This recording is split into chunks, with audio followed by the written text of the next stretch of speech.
Welcome to the final whistle, everybody. It is me, Matt Cadell, Chris James, a.k.a. Dan's big brother. We're here again. Not the last whistle, but the final whistle.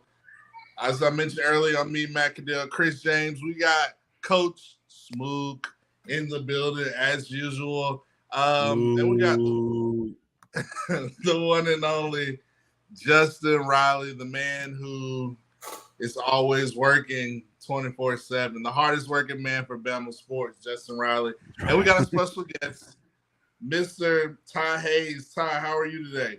Good. Thank you so much for having me on, man. I'm pumped about this. This is always fun. Yeah, we're glad to have you on. We're excited. So, Justin, where do you want to get us started at? Well, first of all, I want to start out while people are tuned in. Ty Hayes, tell everybody where you're coming from. Pop your stuff now. Of course, we'll get you to do it at the end of the show, but we like to give our guests an opportunity to pop their stuff more than once, so we can go ahead and get the audience knowing what you're about. Yeah, thank you. So I do constant college football content on Around the Table Sports. It's been going strong for just over 2 years, and we're just under 20,000 subscribers. It started off with me. Actually, the first video that really caught attention was breaking down Will Anderson. It took one game, and I was like, all right, this cat is different on so many different levels.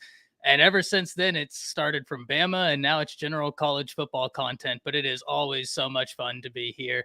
Justin, you know how much I love what y'all do over here. So the opportunity to be here is always so fun. Man, we're somebody, Matt. We're glad to have you. We're glad to have you. Yeah, excited to have you in the fold again, brother. So we're going to have a lot of fun tonight. I'm excited.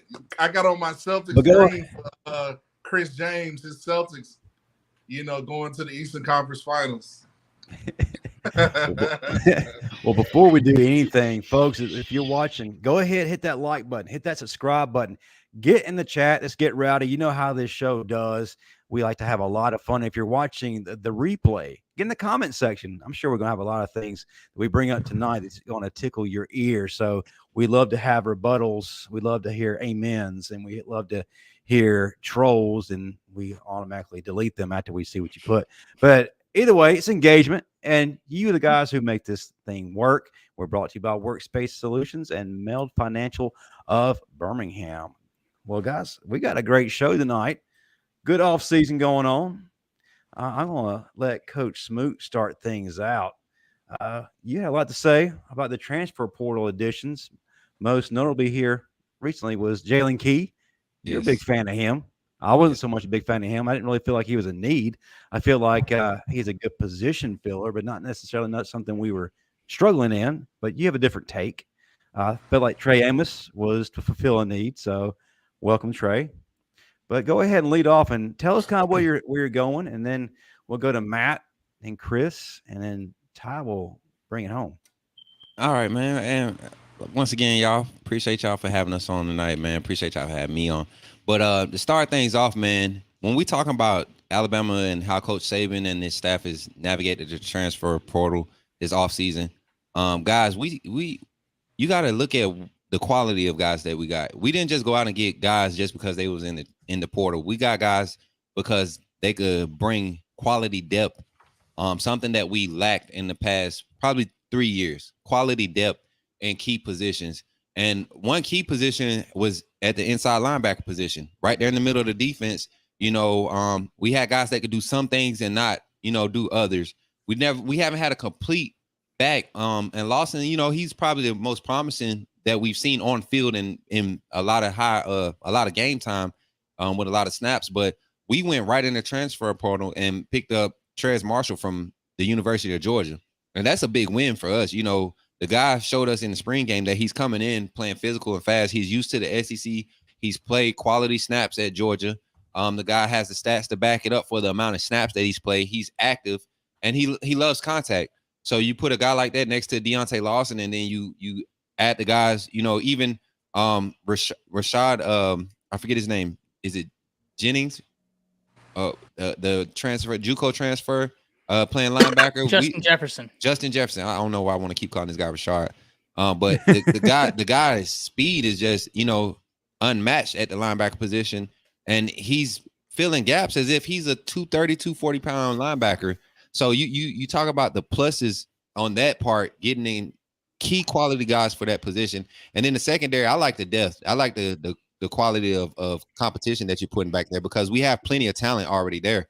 A lot of unproven talent that need to fill in these positions, strong safety, free safety. We don't know where Malachi Moore is going to play. So bringing in guys like Amos and Key, I mean, it's quality depth that and you talking about giving Alabama a grade for the transfer portal. I give them an A, man, this offseason, just on paper. We can't talk about anything on field or what these guys are going to what they've done, but on paper, it looks good for us. Yeah. I know it might not kind of be in the wheelhouse of where you're going, but could you possibly give some grades on some of the guys who came in? Like, who were you most impressed with, and who were you least impressed with? Most impressed, I'm going to say Trez Marshall. That's the most. I feel like that guy can start at any university in the SEC. He just so happened to be at Georgia and got behind in the sophomore year where he should have been the starter.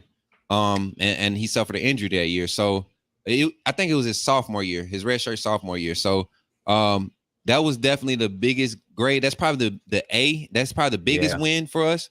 And like I said, Amos and like you said, Amos and Key, they weren't needs, but quality depth. And then I think the lowest grade is just, we went out and got Buchner. I don't see what he brings to us other than his connection with Tommy Reese and possibly just, some sideline knowledge, but athletically, he's not more athletic than Ty. Maybe he has a better understanding of the offense other than that, or concepts and things of that nature. But other than that, he doesn't impress me, and he doesn't make me want to put Jalen Miller on the bench or Ty Simpson on the bench, or even Eli Holston. So, right. I mean, that's Dylan all I pick up. Again. Correct. I mean, Matt. Yo. Mr. Cadell. Yeah, I was going to say, just to piggyback on Coach Smoot, like Coach Smoot said, I think we got some depth. We needed some SEC quality depth. And, we need to fill a need. We lost Jaquez Robinson. We lost Traquan Fagans. We lost we didn't lose them, but we don't know what the legality of Tony Mitchell is going to be. So that's what, 3, kind of rotational pieces in the secondary. So, we were able to upgrade our roster with Amos and Key. And, Key, I just think, he brings a lot of savviness, experience on the defensive end from the safety. Just seeing his clips versus LSU when he was at UAB. And Trey Amos, I think we just got a lot more depth, quality depth. And we're going to need it, going against Texas, Coach Sark, that offense, Josh Heupel, that offense, those receivers, and, LSU. So just competing in the SEC West. So I think it's important we have, great competition and great talent and great depth at these positions. So I'm excited to see what it's going to be. So, Chris? Yeah, as far as the 2 secondary additions that we got, I felt that they both were needs simply because after Kool-Aid, if Kool-Aid or Arnold were to get hurt, now you're looking at true freshmen. I mean, albeit they were 5-stars, but you'll be down to true freshmen, and you don't ever want to be forced to play true freshmen until they're ready. You don't want to. You want to play them when you want to play them, not because you have to because of an injury. So Trey Amos, he's a guy that you can put on a boundary right now, or and be an impact player. And I fully expect him to start in that secondary. That guy just gets it. He has ball skills. He's tough. He's big. He's physical. He's fast. And he's just what you look at when you think of a big Nick Saban corner. He's the prototype. In addition, I believe that he would have been a high draft pick even if he would have stayed at Louisiana. But I believe that he can really boost his stock even more by proving that he can shut down SEC receivers. And as far as Jaylen Key is concerned, I feel like he was a need because I really don't think that Malachi Moore is a safety. I think Malachi Moore is a down close to the line of scrimmage slot guy. I don't think that he's that over the top sideline to sideline or split safety cover 2 guy, type of safety or whatnot. I feel that he plays better closer to the line of scrimmage in the run game, covering slots, covering tight end. As far as him being over the top, coming downhill, laying the lumber, he may be able to do that, but I just don't see that. I think that Jaylen Key is more suited. He's a big 6'2" kid, 210 pounds, very physical, very instinctive. I personally know his dad. I know his family, his bloodline. So I know that his dad was a DB. His dad played at started off at Georgia Southern. So his dad was a coach. So he was brought up, as a student of the game, and he's very smart and instinctive. And he played for Corey Fuller in high school, who is the director of player personnel at Florida State right now. Corey Fuller was the guy that played with the Minnesota Vikings back when Randall Cunningham and Randy Moss, that made that run to the 98 NFC Championship. They lost to my Falcons. But so he played at Florida State with Dion. So he's been coached by, coming through high school, by an NFL guy. And Coach Winters, the coach that I was on his staff, he was his defensive by some good guys. And even at UAB, it showed. I mean, he was a playmaker. And the LSU game, he rose to the moment. So I believe that he's a guy that he will allow us to slide Eli Moore, slide Moore back down into the box and let him compete with he's another Derwin James, if somebody put you can let him compete with Earl Little for that star position, and not have to worry about it. And plus, like I said, we lost 3 safeties to the NFL: Branch, Helms, and Branch, Helms, and Battle. And we didn't replace them with college. We replaced them with high school kids. You're asking a lot of Downs to come in from day one to be a starter. That's asking a lot. So it would be good to be able to have a 5th-year guy, 6th-year guy to be able to come in and play beside him, to kind of be in that coach mentor role while he grows up. Because you think about it, how many snaps has Moore really gotten at safety? Spring. You get what I'm saying? So he's new to the position too. When you think about it, as far as like game reps. So now you're bringing in a guy that's been a starter that has that type of experience. Defense is defense. The only difference is terminology. Cover 2 is cover 2. Cover 3 is cover 3. Man free is man free. Defense is defense. You just have to get used to the terminology. So having that experience to be able to play that many games in on a Division I level, to come in and a guy be a voice of reason in the locker room, that was big, man. And I felt like that was a need, both positions. Yeah, so when you look at impact, right, and especially how they can affect the team, the way I always view this is there's questions and then there's answers. So when I'm thinking about what can Alabama be next year, I start thinking about the questions I have. And I think in a lot of ways, a lot of y'all pointed out a lot of the good answers the transfer portal guys present. We can start with Coach Smook. He talks about the inside linebacker, Trezmen Marshall. The question in that room is certainly not talent. The talent is there. It's exponential. I mean, you have Jahad Campbell, you have Murphy, you have Justin Jefferson, you have Kendrick, you have dogs in that room. You don't have experience. That's something Trezmen Marshall offers. Now, look, I'm not saying Trezmen Marshall has to be a linebackers coach, but we all know having that guy with experience in that room for the other guys to feed off of, that's going to help their development.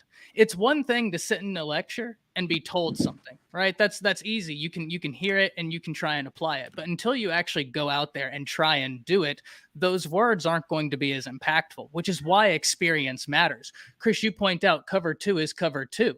That cover 2 he's seen, he's going to be able to hear what Coach Saban, what Coach Robinson wants him to do. And because he's had that experience, he can apply those lessons. I'm as big on Caleb Downs as I think anybody you will find. I think he is a superstar. He doesn't have the experience. He's going to have to learn on the fly, and I think it's going to be spectacular to watch. But, Chris, you pointed out the safety. I thought that was a great addition because there's no experience at the safety position right now. Talent is not the question. Experience is the question. Jaylen Key is an answer. And much like the linebacker argument, now you pair Jaylen Key next to Caleb Downs, which is going to increase his development, or at least in theory, could increase his development. So I love those additions out the transfer portal. I think Trey Amos was big. We all know what he did at Louisiana. He was a really solid player there. And he comes in after Alabama has a few guys enter the transfer portal themselves at that cornerback position. And let's get one thing honest, right? Like, I think when we start doing some theory crafting of this Alabama secondary, there's a lot to be exciting about, right? Earl Little Jr. has got the it factor. He does, right? Malachi Moore has the experience. Caleb Downs looks like that dude. And there are still guys that are going to evolve by the time fall gets around. But Trey Amos was still a necessary get. Buchner, I've talked about, right? I think this one is interesting because Tyler Buchner, to me, presents the same argument that I can make for Jalen Milroe and Ty Simpson. Gentlemen, if we all turn on the South Carolina game, I can show you plays, I can show you reps where Tyler Buchner was doing incredible things. I mean, a pass rusher bearing down on him and he's side-arming a ball 35 yards down the field on a rope. The problem is 2 plays later, he makes a play and you're wondering, is that the same quarterback? It's almost the same thing we saw in the spring game. Jalen Milroe and Ty Simpson for plays, for sequences. I mean, you look at them and you're like, man, if we get that the whole time, Bama's in good hands. It's the consistency. Yeah. That was the interesting thing with Ty Buchner to me is I think he's more of the status quo, a guy that could have a high ceiling, but the consistency is a question through a lot of interceptions with Notre Dame. And that's one thing, guys, that cannot happen for Alabama this year, not when they have so much new. The guy I think we need to really pay attention to, guys, the guy nobody mentioned, CJ Dippre, the transfer tight end from Maryland. We just get in Tommy Rees from Notre Dame. Notre Dame alternated between 12 personnel and 11 personnel and dunked on Clemson doing so. And I pray to God that they implement that at Alabama, because I think Amari Niblack with a CJ Dippre, with the running back room we have, could be spectacular. And I think when we look at the quarterbacks, all quarterbacks on roster fit the need that you would have to do that sort of offensive scheme. And Tommy Rees has done it, and it almost fits what Alabama wants to do. We know that tight end play is so important in modern college football. Just look at some of these top offenses. Look in the NFL. Danny Lewis, Eric, thank you. Thank you very much. A great point. Danny Lewis is a guy you hear a lot about. He's a guy that can block, has the ability to separate as a pass catcher. Great point there, Eric. But I always have a thing I talk about on my show, and this will be what I kind of send it off with. If you have a new offensive coordinator and a new quarterback, check for Alabama. They have both. Great running back play and great tight end play can be that new offensive coordinator and new quarterback's best friend. I think Alabama has got great running backs. Jahmyr Gibbs isn't there, but I think Jace McClellan might be one of the most underrated running backs in the nation. Might be a little bit of a hot take because I'm an Alabama fan, but you never hear anybody giving him his flowers. And that guy is a legitimate, great threat at the running back position to do it all. That's a deep room outside of him. And I think Dippre gives you depth at that tight end, where Danny Lewis, Amari Niblack, they have talent, but it's the lack of experience once again. So I like what Alabama did in the transfer portal. Once again, I think when we look at this, there's questions and answers, and Alabama answered questions in the transfer portal. Yes, sir. Man, I shouldn't have reserved my talking points for last, because I feel like each of you sampled what I was going to talk about. Y'all are in my head. I gotta say, I totally agree with you in terms of CJ Dippre, a guy that can play virtually anywhere on the field, a guy who's a Swiss Army knife, and that tight end group is probably arguably one of the most improved position groups for Alabama coming into 2023. And I'm not going to get too much into that because we're going to talk about that later in the show. But this is a guy that is going to be a stud, a star, and who's not only going to catch the ball, but is going to prepare the running backs to do what they do best. I wasn't as excited initially about Jaylen Key coming in, but if you watch that film against LSU, one of the things that stood out to me the most is he's not scared of SEC play. Very physical. He's going to lay the wood. He's going to stick his nose in things and not be shy about it. And that's something we need. We need that dog mentality, a guy that isn't going to be timid back there. And yes, I agree in terms of Trey Amos. Yes, I don't want to put in the atmosphere, but if Kool-Aid goes down, that's the experienced vet that dog that we need back there is kind of the glue. So if he goes down, it kind of starts to unravel a little bit. So having Trey Amos back there You got a guy with tremendous experience, and like you said, the NFL is already judging him, looking at him very well, and possibly a first-round guy. We don't know. Desmond Ricks did impress me in the 8-day game, but is he truly ready for prime time? I don't think that he needs to rush into it or feel like he has to rush into it. So sitting behind a Trey Amos and learn from him gives him time to develop at the right rate. So I think that down the road, going to be a superstar. Trezmen Marshall is who I'm excited about the most. A guy that I feel like is coming in with a chip on his shoulder simply because he wasn't really able to get going because, damn, the injury bug, guys. If you're a football player, that can be one of the career killers. You can't really get your feet off the ground or really project as high as you normally can go because of that.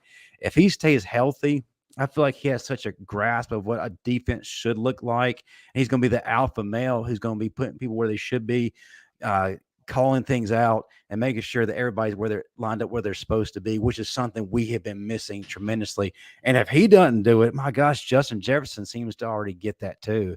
You look at him, the 8-day game, a guy that was directing traffic, and he was looking around to make sure people were in the right place, but he also had the mentality like, okay, damn it, I ain't waiting. I'm going to take care of this myself. And he did. And, man, tremendous speed. And also, like, the work ethic, too. He came in weighing, what, 210 pounds, 215 pounds? Guys, he's already at 230 pounds. He's already – the off-season workout, Miss Amy putting that food on his plate, giving him that little extra protein powder, what have you, man. This guy is jacked already, and he hadn't lost a step in his speed. I'm not a big fan of Tyler Buchner. I don't see it. Yes, I understand that he grasped the Tommy Rees offense. Great. You understand that. Well, Toa had a great grasp of things, had an intelligent mind, but it didn't really translate to his play on the field. Not trying to disrespect the man, but can you honestly say that what Tyler Buchner is able to do is greater than what Jalen Milroe is able to do in terms of his legs? And the reality is, for quarterback this year, we don't need a 4,500-yard passer. We just need a guy that is going to fit within Tommy Rees' system and occasionally do what he needs to do to get a first down, that is, or a big play. But a guy that can bust the seams and take it yard. Our running backs are going to carry the majority of the load, and we got some good ones. And we got some big uglies in front who are going to be dominating people and make them start questioning whether or not they should be playing football. So I don't feel like the quarterback position was something we need to go in the portal to improve. Right now, anybody can really run the show and develop at the pace they need to develop because, like I said, the majority of the load is going to be placed on the run backs and tight ends, and we got some capable dudes. Yeah. Coach Smook, you have something you wanted to add? Oh, yeah. So, I know that we talking about the transfer portal, but it looks like that everybody's kind of on the same page, just saying that, the defensive backs that we brought in from the transfer portal we probably going to see those guys on the field immediately. So, and I'm gonna name mine, and then I'm gonna pass it over to Matt, then Chris, Ty, Justin. You can go. You're our first 6 DBs out there, and we're talking about our dime set. I'm looking at what we can possibly have if in my mind where I would place these guys. And it could be a nasty personnel group. And you talking about Kool-Aid and Amos at your corners on the outside. I would move Arnold to the nickel, bigger guy. He doesn't have to worry about rangy coverage. We've seen he's physical. He's bigger. He's put on that 10 pounds since last season. He can't cover a tight end. I think that puts him at an advantage. He's long. Him and Amos are interchangeable, honestly, when you talk about skill set and build. Then you got Downs and Key back there safety. And then when you bring in your money guy, you got Little coming off the bench, man. Like, you talking about a nasty secondary. So if you could have your way, Matt, which way would you go with that secondary? Man, you did a great job. So for me, I'm going my 2 corners, Kool-Aid, obviously, Terrion Arnold at my other corner. My safeties, golly, I got to go Caleb Downs. Right now, the other safety, I'm going to say is probably a toss between Jaylen Key and Malachi Moore. I think they're going to push each other. And I got Earl Little at my star. and I don't know who else. I guess that's kind of like my 5 guys. I feel like we can stop a lot of guys with those guys. So I'm interested to hear Chris James, his starting 5 or 6. He about to sit Malachi watch. Hope his mama's not watching. At corners, I'm going with I'm going with the 2 dogs. I'm going with Mr. McKinstry and I'm going with Mr. Amos. All right. I'm sliding Terrion in the slot, that star. And the others at money, I'm bringing. That's tough. Hold on, let me look. Is he freezing or? Nah, he's thinking. He's thinking because he's thinking about little and more. I guarantee it.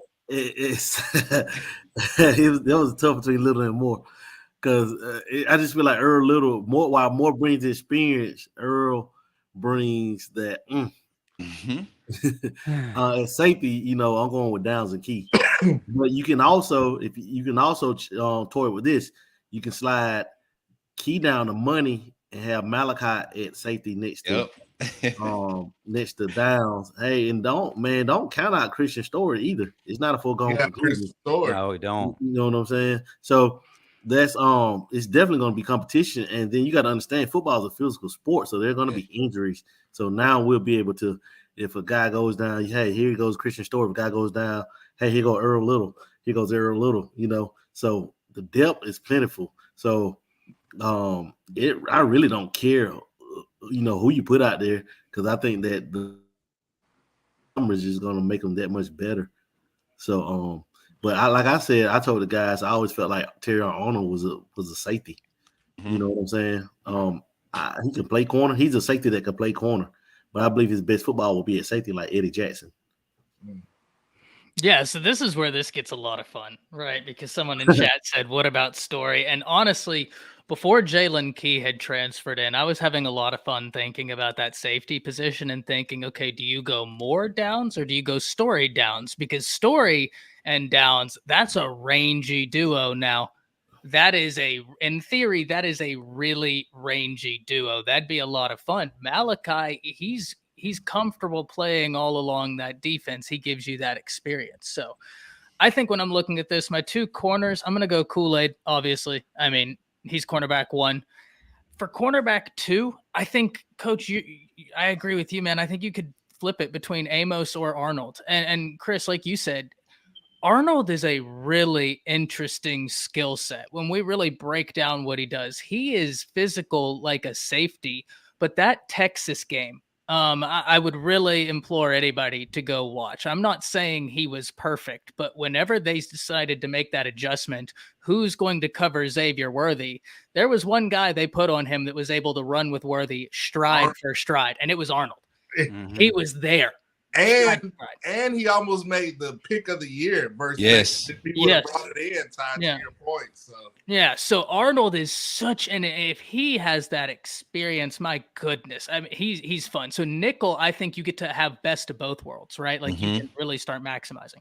At safety, I think we have Downs and Key. And if we do the money, I think that's where Malachi Moore comes into play. I think you can switch out depending on the offense you're going up against, right? Like, so if they go up against a Tennessee and Tennessee gets into their real pass happy sets, I think that's what you could see an Earl Little come out there or a Story come out there to give you that extra ranginess. Whereas if you're going up against an LSU with the Jaden Daniels, Malachi Moore might be the move because he can present that box security and the experience to know what LSU may do. But this is why I said earlier, the theory crafting on the secondary, it gets deep and it gets fun. Joby Hendricks, why do you think Saban got Caleb in already playing and Justice? Because they are balling out and getting the science. I don't know if you was asking a question or you was just making a statement. Yeah, because that's exactly what it is. These guys come in with football minds. But to make a point off of what you guys were saying with Christian Story, my only concern with Story is he's been there for a while now. And there's been times where Helms, Daniel Wright, all those guys was ahead of Christian Story for a reason. And Helms was not as fast. I feel like Christian Story is just as physical coming from the safety position. Like, I just don't understand why he has got on the field. Do I want to see him? Christian, everybody knows I'm a big Christian Story fan. Right? Let me tell you why. Charles Kelly, 2 words. In another yeah. Story is an offensive player, man, that's making that transition. He was a quarterback. So sometimes it takes that extra, those few years for the click on fully, because he's used to the ball in his hands every play. Right. And to make that type of transition to the SEC as a DB, man, that could be rough, man. And then and now you're trying to play catch up every day in practice behind these All-Americans. Yeah, you're trying to get whatever reps that's left. And I'm trying to think, like, even like with guys like Cyrus Jones and Diggs had to do it. You know how immediate their conversion was. So you know what I'm saying? I want the guy to win, honestly. Christian Story, I want him to have a season where he's impact. He's not just being set on the sideline and used for special teams. This guy got too much speed and can cover over top. We need that.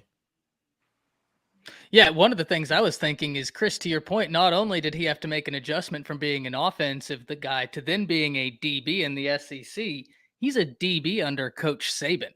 There's a lot of easier DB rooms to go and learn in than going from quarterback to, we're giving you the defensive back coach, not a defense. We're giving you the defensive back master class.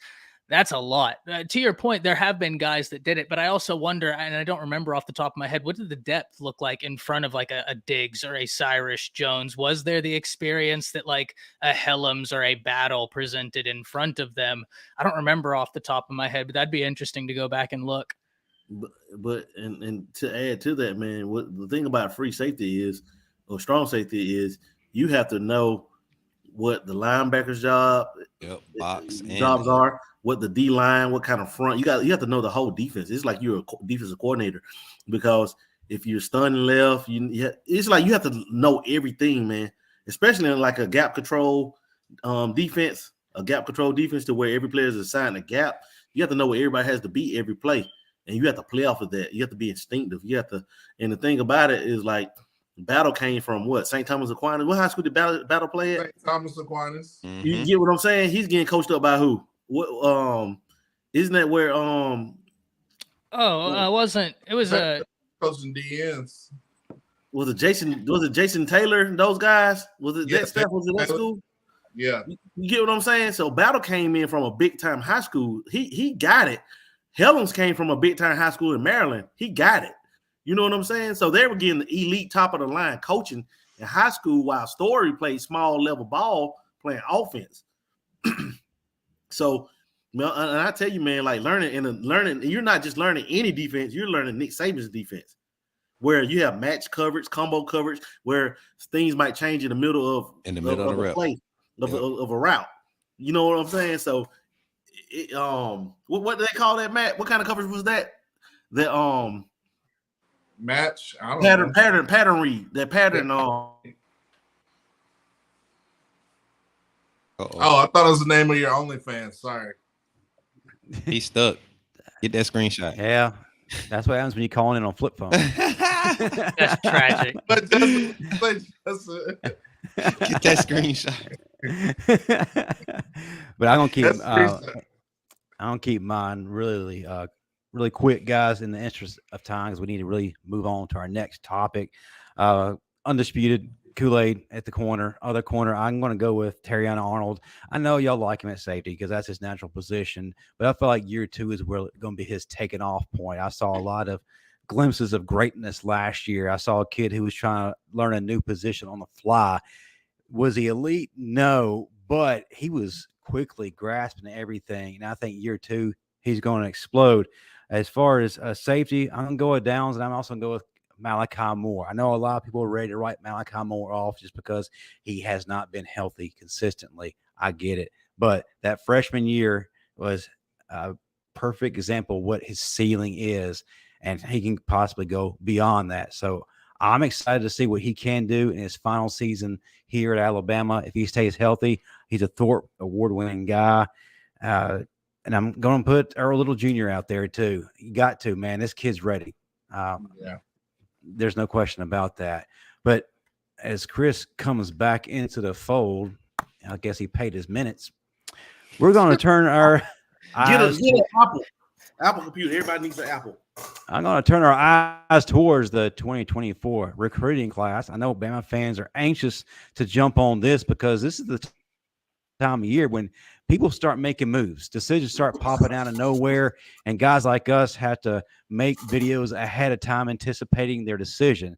So I'm going to go ahead and turn it over to Ty and then Chris to talk about the top targets, who they're liking, and what really Bama needs. So, look, my first one's going to be very basic, but it is a very important point, especially now. The most important prospect we have is a guy that's already in the class, and it's Julian Sayin. With 5-star quarterbacks come other blue chip prospects. It's just a truth that we see time and time again. Don't believe me? Watch Georgia right now. They just got Dylan Raiola. Word is there's a 5-star wide receiver who I'm not saying he's going to flip. He's interested. So that tends to happen. Julian Sayin is such a big piece of this class, not only because talent typically follows blue chip quarterbacks, especially a 5-star, number 11 in the nation, number 2 quarterback in the nation. And when you watch Julian Sayin, he is a 5-star quarterback. I mean, this guy is really talented. I think whenever Tyler Buchner was taken out the transfer portal, that showed you that, like, okay, even if everybody here, we talk about how we think every one of the guys on this roster has got the high ceiling when it comes together, this coaching staff is looking for someone to bring it all together. Julian Sayin could be that guy, right? He's the 5-star quarterback. He's the top 15 player. I think he's the most important player in this class for Alabama to retain. Recruiting is a 24/7, 365 endeavor. That's just the name of the game, especially now with the transfer portal and NIL. You recruit the guys that are on your roster. That doesn't change. That doesn't stop. The second most important guy is a guy who's in the state of Alabama, but not committed to Alabama, and that's DeMarcus Riddick. Alabama took a linebacker out the transfer portal. I like the talent that they have there, but when you have a 5-star linebacker in your state, 6'2", 212 pounds, the last thing you want is for him to go to Georgia. Not with how Georgia's recruiting right now, not with how their defense is operating. As much as I think Alabama had a down year last year and is going to be able to rebound, you don't want to let Georgia have easy wins. DeMarcus Riddick answers a need for Alabama, and he keeps a need away from Georgia. So I think he is a big-time prospect. Outside of that, I think you're looking at these edges and you're asking yourself the question, is Alabama going to continue its streak of 5-star edges? And there's plenty in this class. You have Simmons from Duncanville, right down the street from where I'm sitting right now. And then you have Dylan Stewart. So super interested in those guys right there. Houston. From Buford. Yeah. He's a stud, man. But yeah, I feel like first off, we need to win home because Alabama's at its best when you have kids from the state that understands the pride, the Iron Bowl. Because it's how many times have we gone through the motions in doing the Iron Bowl? While you look on the other sideline, you see Auburn. They're playing, it's their Super Bowl. They're playing lights out because they have a lot of in-state guys that take pride. You got to win your state first off. Get the guys that you want in-state. And nothing's bigger than Riddick. He's a tone setter, man.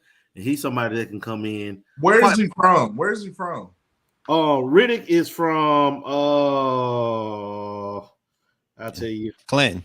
Clinton. Yep. County? You said Chilton? Mm-hmm. Yes, sir. Chilton, Alabama. Chilton County High School. So, but like Ty said, Julian Sayin, man, I think he is a stud. Like, I really think that regardless of who starts this year, I think that he can come in and push for a star position as a true freshman. He's like, he's you know how they call Bryce a generational quarterback? Sayin is a generational talent. He has generational arm talent.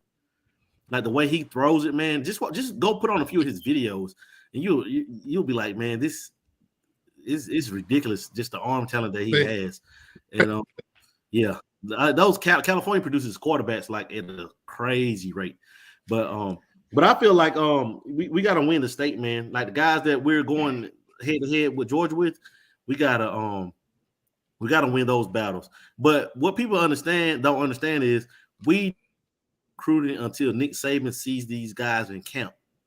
If you don't camp or he hasn't seen you live, I don't care how good you are, it's a good chance you're not going to get an offer. And when he asks you to come and camp and you don't camp, you might as well go ahead and scratch that off the list.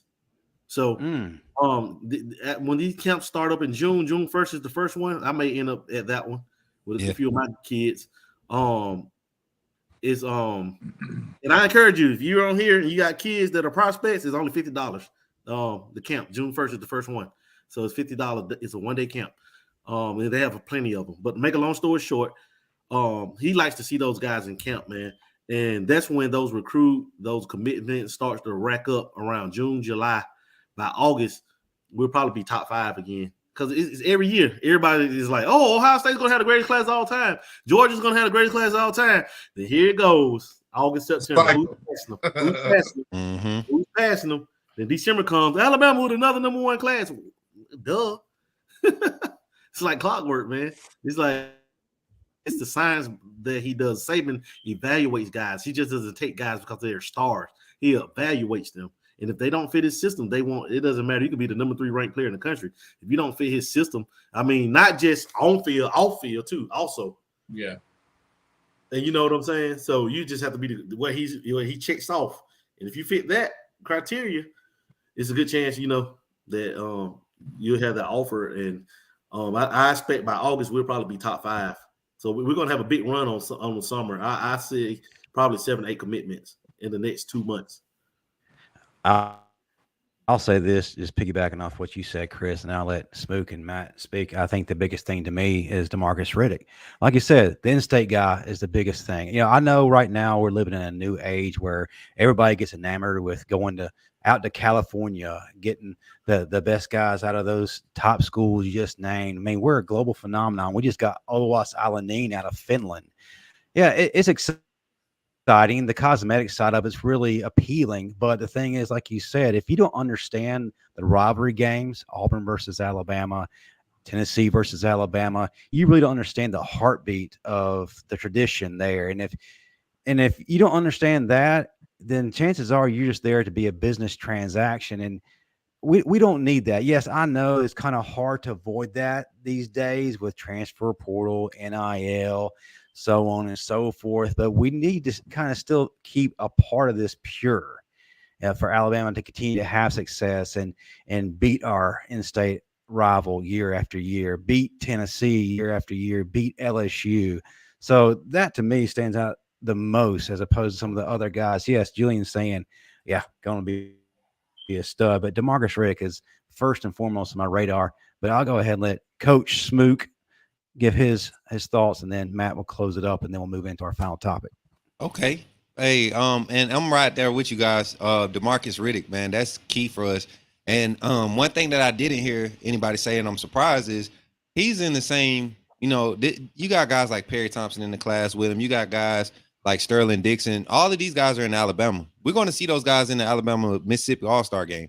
The whatever All-Star game, they're going to get into these run-ins. They already talking on Twitter. I think Riddick, the conversation face-to-face with these top recruits, in-state recruits, knowing that, you got a top recruit like Julian Sayin coming in on the offensive side, and you got a big name in-state guy, Sterling Dixon, coming on the defensive side, y'all come in together. Man, you're setting yourself up for a loaded roster, and you're coming in off the back end of this 2023 class, who will be the seniors that year, juniors and seniors that year. And I mean, you're just setting yourself up to be a part of another deep class. And, you come to Alabama, we know injuries is the only thing that's going to be, hurt us when it comes to talking about putting talent on the field. Injuries is the only thing that really has hurt us in the past. We got a revamp staff with OC and defensive coordinator. And I think recruiting is going to ramp up with this Riddick situation. So I see us getting in a tight battle and possibly flipping him. And it's just about, I feel like it's just about how we move as a team this year. How guys rotate. I think somebody made a comment in the chat earlier about hoping that the coaching staff rotates guys on the defense. I feel like if we get in our depth and rotate guys, that'll be more inclined, have recruits more inclined to come to Bama. They could see the opportunity to get on the field, and it's always there. Guys just have to prove themselves. And so I feel like if we implement it like we haven't done in the past 2 years, but if we get back to going 4 or 5 deep in certain positions, that's going to help us in recruiting. Yeah, I agree. I think, we do have to recruit the state of Alabama, and I think also we got to recruit the state of Georgia. I'm going to give you one name, KJ Bolden. I want him to be our safety. Like, for me, a more important guy, I look at a Jaylen Mbakwe, the kind of momentum, kind of the ownership he wants to take with this class. So, we got to take care of the state of Alabama, Uno Thompson, Riddick, all those guys, and we got to take care of Georgia as well. And I think we get a KJ Bolden, get the beautiful guys, kind of dominate both states. I think that can really impact and propel our class to new heights. So, Mr. Hayes, what you got to say? Yeah, so Bolden would be huge. There's also, guys, we've got to hit the wide receiver position as well. This is a class that has a lot of good wide receivers in it, and you would think with a Julian Sayin, they'll be able to sway some of that wide receiver talent. Now, I have no doubt that it'll happen, but it's just who? That's the interesting question. But there's no shortage of talent there. Also, another one we didn't talk about, but what about that interior of the defensive line? I mean, there are so many names there that could be big as well. And Alabama got some wins there with Justin Smith from this last class, but they missed on Peter Woods. That's still a position I think we can expect the staff to hit hard. And there's, once again, a lot of good defensive linemen in this class. Now, it's going to be super interesting when we take a look at some of these 5-star guys, right? Like when you look at some of these 5-star defensive linemen, just going on 24/7 Sports, David Stone. That's a battle right there that right now Michigan State, Oklahoma, Texas A&M is trying to get involved in that one. We know what Texas A&M does. And Alabama, I'd love to get involved in that one. But David Stone, he's listed from IMG. He has connections to Oklahoma. From what I know, he really wants to be an Oklahoma Sooner, but it's a family thing where they want him to do his due diligence, take a look around, make sure that that's right for him. Michigan State seemed to lead the charge there, but they just lost their defensive line coach to Georgia Tech. Good luck beating out Texas A&M or Todd Bates at Oklahoma. Because look, right. Oklahoma didn't have a good year last year, but they have Todd Bates and Brent Venables on that coaching staff. It's a good staff. They got names on that staff. On the offensive side, Bill Biedenbow, the offensive line coach, just look at the offensive linemen in the NFL that have been developed by him. There are coaches on that staff. But there are some other guys, right? Like one guy I'd love Alabama to get involved in is Williams Nwaneri, the defensive lineman from Missouri. He stands 6'5", 250 pounds. And if you turn on the tape, he has got intriguing versatility. Do you want to play him interior or do you want to play him exterior? He's got the ability to do either. He's a guy that if you told me, hey, we can instantly get in on any recruit in the nation, who would you like? It'd be hard for me not to say Williams Nwaneri.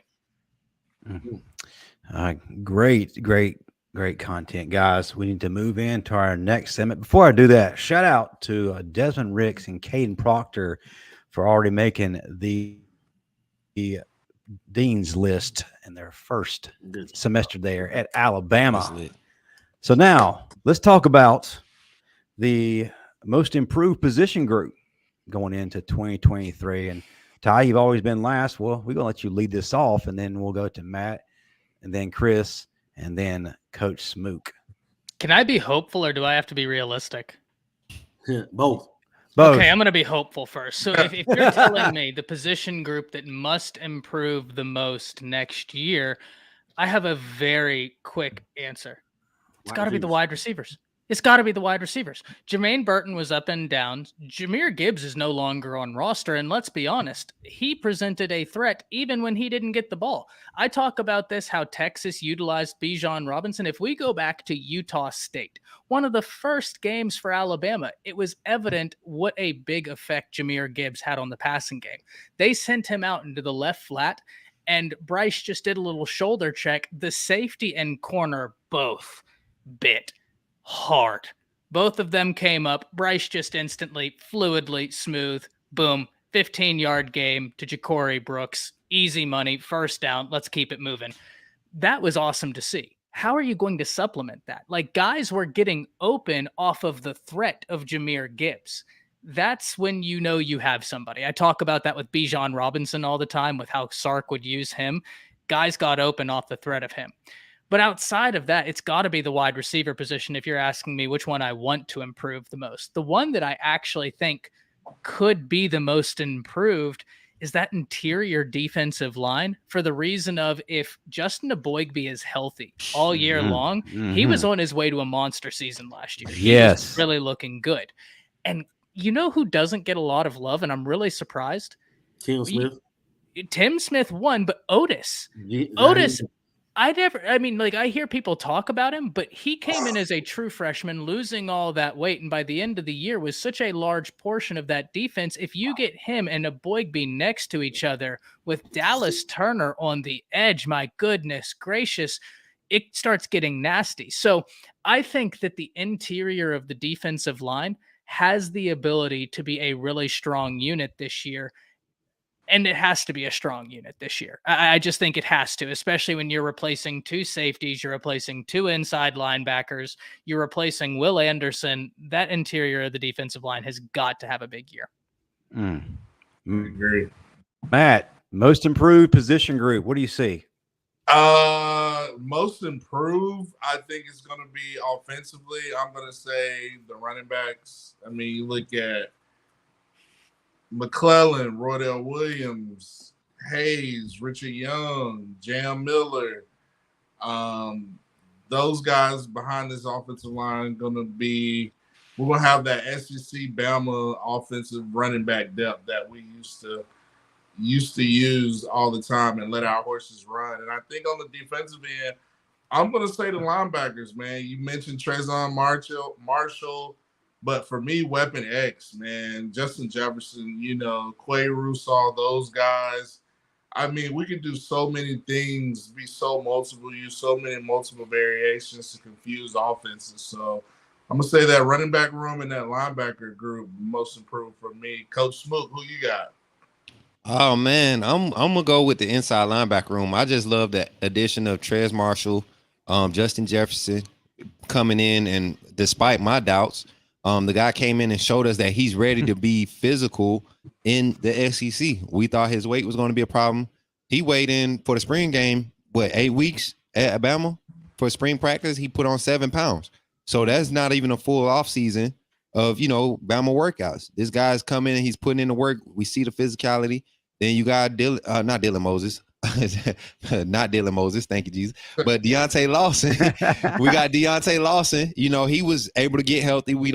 He doesn't feel rushed back. You got the young guys playing behind him. I honestly feel like the inside linebacker room could be the most improved, and we can see how their improvement is going to affect the defense as a whole because of that improvement. You think about if we get a 3 to 4 man rotation, talking about using our depth at that position, keeping guys fresh, keeping guys' minds, their ability to think, not to be tired on the field. If we get into those high play call games, we need third and fourth quarter finishes on tackles. I feel like that's where we lacked the last couple of years. So the inside linebacker room, and then also the wide receiver room. I feel like with Tommy Rees, the way he's going to scheme, still staying within what Nick Saban wants as an offense as far as being balanced, getting the running backs the carries. I think the wide receivers are going to benefit from not having the pressure put on them to get open because of the way we're going to scheme the tight ends. And we could say the tight ends are going to be the most improved, but I think the talent was already there. We just didn't scheme for them. But improvement-wise, production-wise, the wide receiver group is going to they're going to get a lot of spotlight this year, especially with the quarterback controversy. And if we can get a quarterback to manage and just get the ball to them, we're going to see a lot of talk about this wide receiver group. Yeah.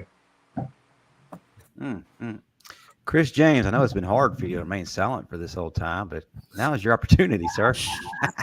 Well, yeah. Well, that's all the time we have. We appreciate everybody. No, go ahead, Chris. Man, I think the group that doesn't get enough credit is the offensive line.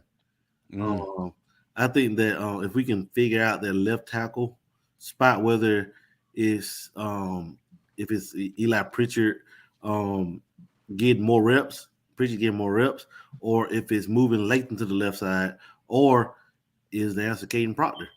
But what we do know that is Tyler Booker is a man child, Latham is a man child, and our center is a blocking machine.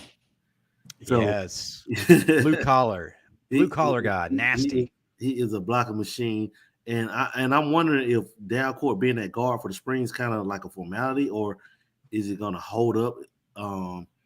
Because if you look at it, man, we have some animals, some size, some physicality, and knowing the type of offense that Tommy Reese wants to run, the linemen, we're going to have big, nasty linemen up front, and I think that's where you're going to see the biggest improvement. The position that we need to see the biggest improvement from is, of course, wide receivers. But heading to the defensive side of the ball, I think that the inside linebackers, just what the guys we picked up out the portal, that's a no-brainer. And the safety position from a range standpoint, I think that we'll be able to cover better, man-to-man and zone. I think we'll be able to get over the top in zone. I think you'll see an improvement in safety play. Even though battle wasn't bad, I just think that you'll see a lot more explosive plays come from our safety position this year. That's what's up.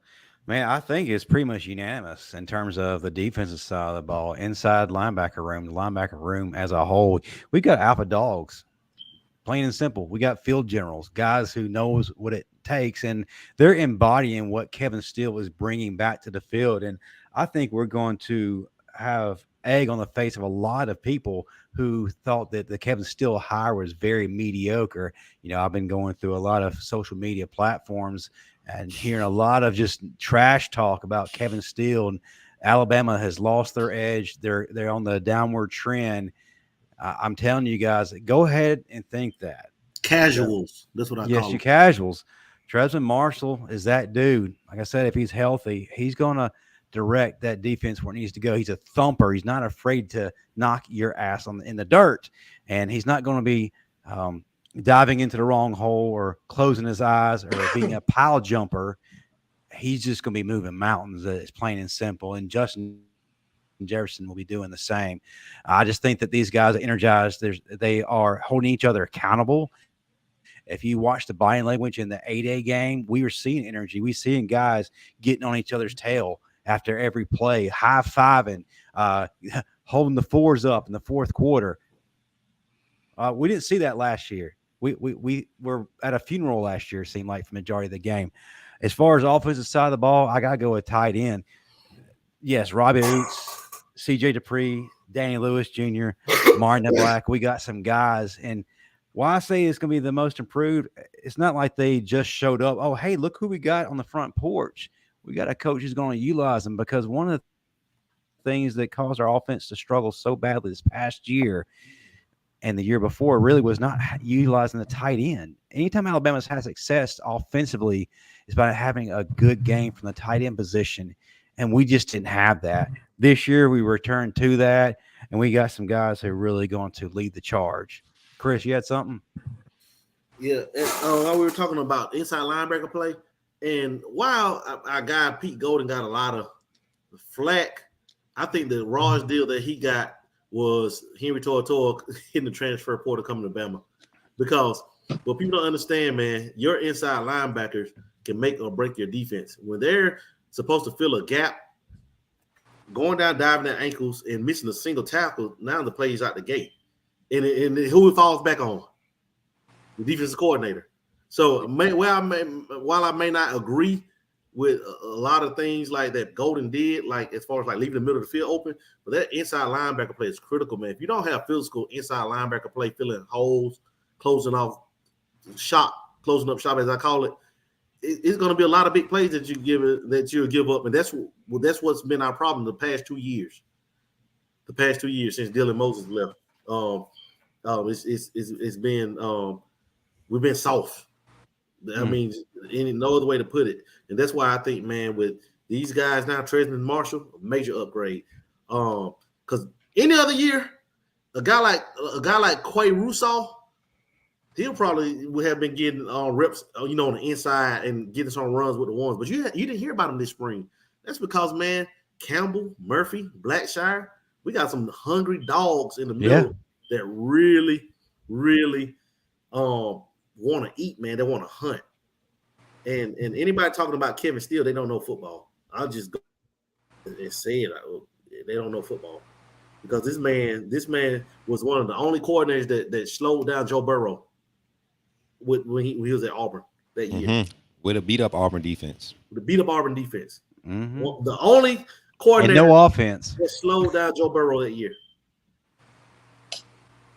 Auburn was supposed to have been in that game on paper. They wasn't supposed to have been in that game, but he slowed them down to 20-some points, limited. So, in Miami, Miami's just where everybody goes hold it on his head because, they never won ACC. So, right, and that's the first go-to for a lot of casual fans who don't really pay attention to the game was what happened in Miami. Miami is a dumpster fire. Let's call it what it is. They lost to a 4-acronym team. You don't lose to a 4-letter acronym team and feel good about yourself. You can lose to a UAB. That's 3. That's but cool. You lose to an MTSU. No, you got to go home and take a real hard look in the mirror. A real hard look in the mirror. SBSU. That's sad. That's UNLV. Diabolical. So as we wind things down, I like to turn this last part over to a fun topic, and that's just crazy fan takes, crazy fan tweets. Guys, do y'all have any? Mimi S has already started us out. Crazy fan take. Everybody's down in Alabama this year. I think they're going to be very surprised. I can't wait to enjoy this season. Yeah, we've been talking about it throughout the show. A lot of people think that we're done, that Coach Saban is what they call, how the Georgia fans put it, nursing home Nick. He's lost his way, and that the newly crowned Georgia dynasty is in full effect. I'm sorry, Georgia's won 2 championships, but so is Clemson. Doesn't make them a dynasty whatsoever. Until you have a decade of dominance, then you haven't done anything. So I have a crazy take. Go ahead. What you got? I was looking at something that on 3 scouts, the on 3 put per Matt Zenith. It says they're talking about our rival, Jayden Daniels, LSU's quarterback. He said if you take his 3 or 4 best games from this past year, I think that he's a little bit better than Hendon Hooker. Yeah. Did they not see Hendon Hooker spin that football, man? I know.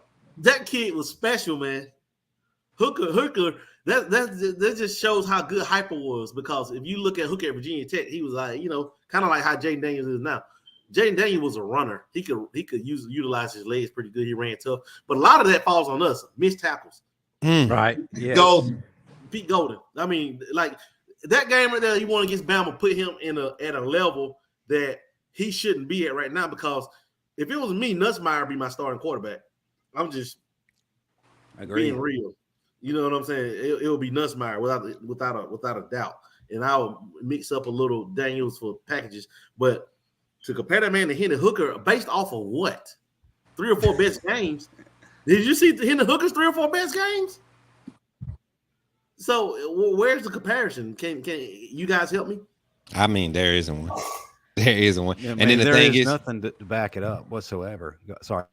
You good, man. But the thing is, you got to think, bro, like Hendon Hooker didn't get handed a roster. You know what? People that make those type of statements remind me of like giving the NFL scouts hyping up, or these expert analysts, draft analysts hyping up the Hyatt kid from Tennessee after he went for 5 TDs against us. And clearly what we saw on film was a lack of adjustment. It was just literally you found a coordinator who was incompetent enough to make a simple adjustment. Hey, this man stuff ain't working. Let's just go cloud coverage, keep everything in front of us, safety. Stop worrying about supporting the run, keep it in front of you. We could have simply did that, and that game changes a whole different dynamic. But yeah, that's a crazy take right there, man. People just you guys eat the wrong stuff, I guess. I don't know. That's disrespectful to Hendon Hooker. That's very like I hate Tennessee more than the next man, but come on, man. I call a spade a spade. I mean, he was a doggone good football player, but to say Jayden Daniels is Hendon Hooker, like he doesn't have half the arm talent Hooker has. Good point. Anything else y'all want to add to that, guys? I just got to take in the chat. I want to Which jump. one? Where are we looking at? Mo Better. Talking about my boy Milroe. Talking about he saw Milroe's best game. You saw him catch a dub, too. Milroe's still undefeated as a quarterback at stepping on the field while you talking. I hope you ain't a Tennessee fan because that was a one-hit wonder. I'm going to tell y'all right now. Everybody's liking – I'm loving Josh Heupel at Tennessee. I'm telling y'all, this year, Tennessee fans are going to be so disappointed because they riding off of this hype. And I'm telling you, this energy that this OC and this DC is bringing back to Bama is going to be unmatched across college football. I'm telling y'all, I don't care who we put at quarterback this year. We could put anybody at quarterback. Tommy Rees is going to scheme. Go back and watch how he schemed for Notre Dame all last year. As talent continued to drop off, mind you, we know Notre Dame doesn't recruit top-end talent on the offense side, especially at the skill position. But you go look at how Tommy Rees schemed against Clemson, like Ty was talking about earlier. That guy's like a football mind.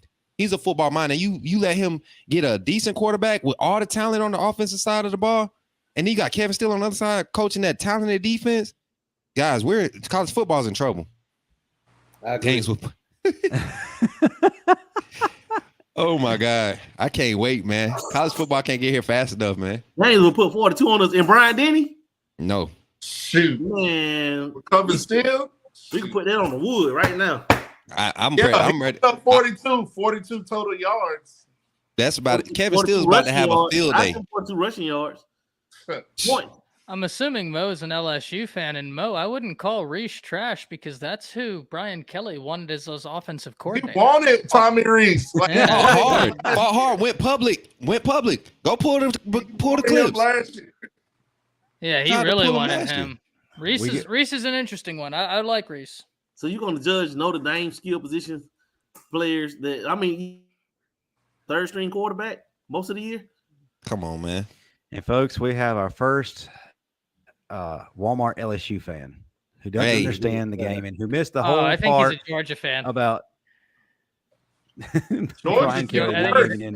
How about the dogs? I knew it. Dog, okay. They never comes. This is what I love. This is what I love about Georgia fans panel. Look, Georgia fans never come direct. They always come hidden. Like they come as a closet, like Tennessee fan or a closet. Whoever beat Bama, the last team to beat Bama before them, that's who they come as a closet fan of. And then they always, how about them dogs back to back? We back to back too. I mean, that's old news. Come on. 1-7 in 2008. That's why.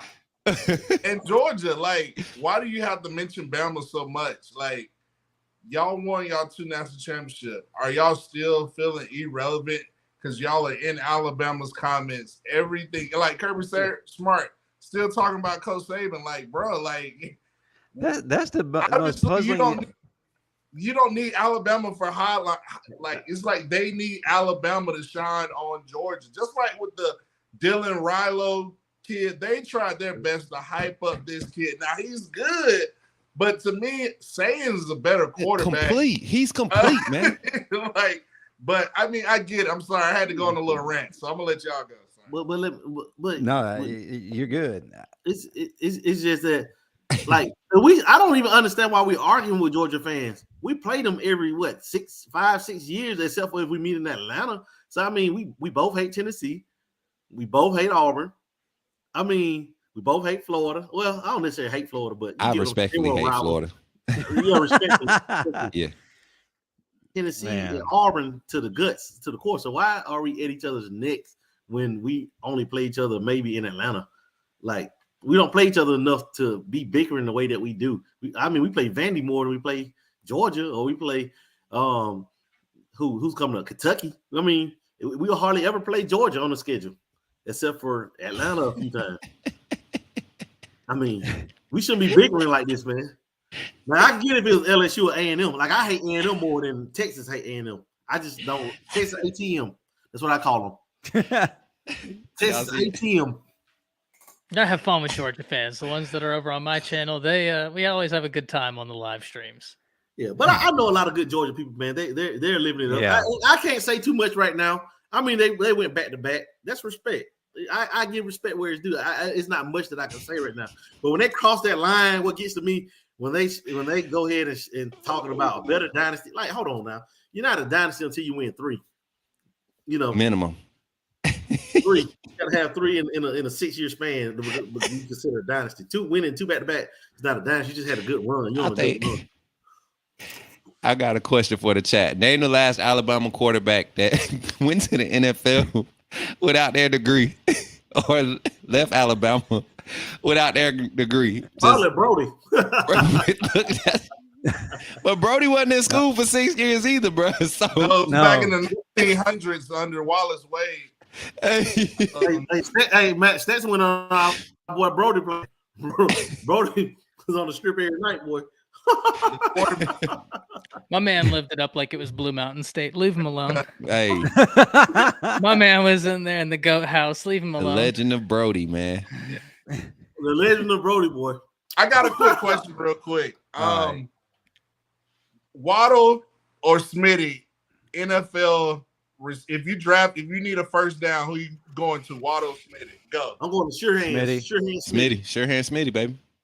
I gotta go Smitty, man. Just as dependable as they come. The hands, man. And that's no disrespect to Waddle, because that's tough. But it's just like, I don't know that I remember Smitty dropping a pass.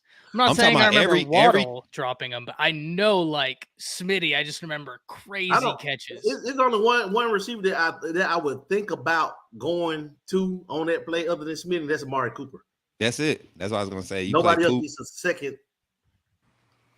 I never seen Henry Rose drop a pass either. Me neither. No. Or Judy done dropped a few. Judy dropped them in the NFL. He didn't drop them at Bama. He dropped them in the league. Well, that 2019 LSU game where Bama lost by 4 or 5 points. Judy dropped one in the end zone. Had he caught it, LSU never scored on that drive. Bama would have won that game.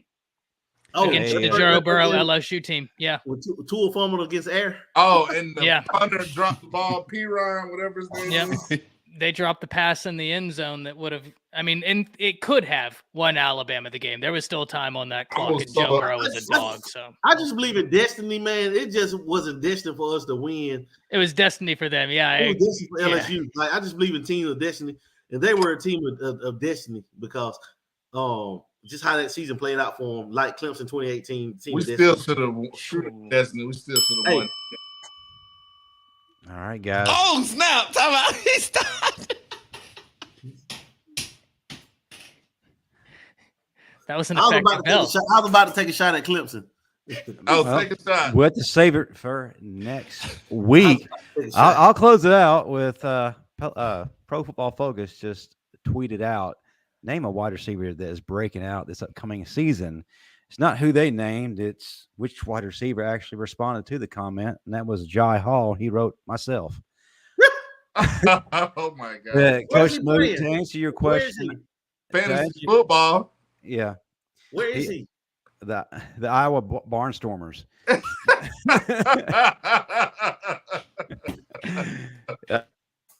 Coach Moot, to answer your question, Ephraim Thomas says Joe Namath did not graduate before heading to the NFL, although he did go back and get his degree.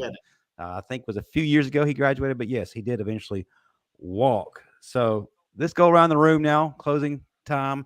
Allow y'all to give your social media platforms and pop yourself. I'll start with Coach Smook. Tell everybody what you got going on, how they can find you. And I fully expect everybody who is watching tonight to support everybody in this channel, or this panel, rather, and what they're doing, and give them subscribers, followers, whatever it may take. Coach, lead us off. Yo. So y'all been waiting on it, and it's here. Coach Smook, Road to Bama, NCAA series. The gaming content is here, y'all. It's got a different edge to it. We got some energy behind it. Your boys reenacting, different prospects trying to make it to Bama. Doing it as realistic as possible and having fun with it, man. So come check me out. We'll be going live on YouTube daily here on out for the next 2 weeks. It's my birthday week, so come through and show your boys some love, man. You can find me at Coach Smook on all platforms. All platforms, you can find me on Coach Smook. Anything you talk about social media, you can find me at Coach Smook. And once again, guys, panel, bros, Matt, Chris, Justin, special guest Ty, appreciate y'all for just having us on here, bringing this energy, man, talking this Alabama football, man. I enjoyed myself, man. Roll Tide, chat. Go Tide. We're Yes, gonna say last. Chris James. Go to Tide. Go to Tide. Go Tide. Go Tide, bro. He's our guest. We're gonna let him have the final, say so and send us out the right way. And plus he gives us credibility because he'll be the last voice heard. All right. Chris James, what you got? Where can they find you? And will you actually use your social media? You can find me on Facebook at Chris K. James Sr. I'm on there. On Twitter at Coach Chris James. On Instagram at CKJ Senior 32. And I will be a guest on Matt's OnlyFans.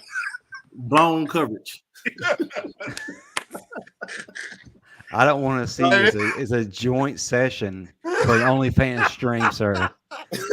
I did not want to envision that. The bare front. Chris, Ty, this is what we do at the end of every show. Please. You need my prescription talking about Tommy Reese trash, Mr. Mo Better 04. Well, maybe come on. But that's why you got an M for your profile picture. We know why. Let's go. Get right. Don't come for me, dog. A little light on Coach Smoot. A little light on Coach Smoot, big dog. A little light on Coach Smoot because Coach Smoot could come. I'm sorry, Justin. I had to. That's okay. I think the M stands for missing degrees, as in Stephen Bennett. That boy missing eye contact. That's why he trying to come at me. Better get you, boy. Man, why you looking at that man eyes, Mo? Bruh. He's gonna be on Matt's OnlyFans tonight. Yep. Pulling up. Yeah, The swing dance talking about his profile. The guy in the swing. Hit me up on my OnlyFans. Hey, we hate to not covering the 9 route. Hand-eye coordination. Bust the scene. Work in the middle of the field, under center with Matt. Yeah, under center. Under center. Oh man, but seriously, man. Split backfield.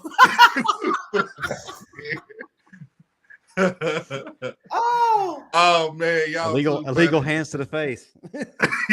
Yeah, illegal touching. Score on 2. But for real, Matt, you got another show. Go ahead and tell people where they can Football find University. And did y'all know Stetson Bennett got an OnlyFans? It's called 0 Degrees of Separation. So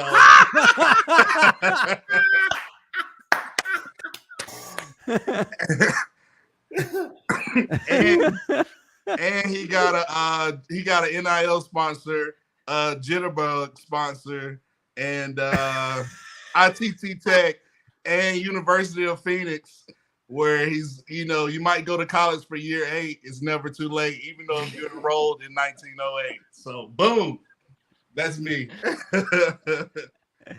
What's that fraternity on Old School that your buddy joined? All those old school. Will Ferrell. You Will Ferrell. You're my boy, Blue. You're my boy, Blue.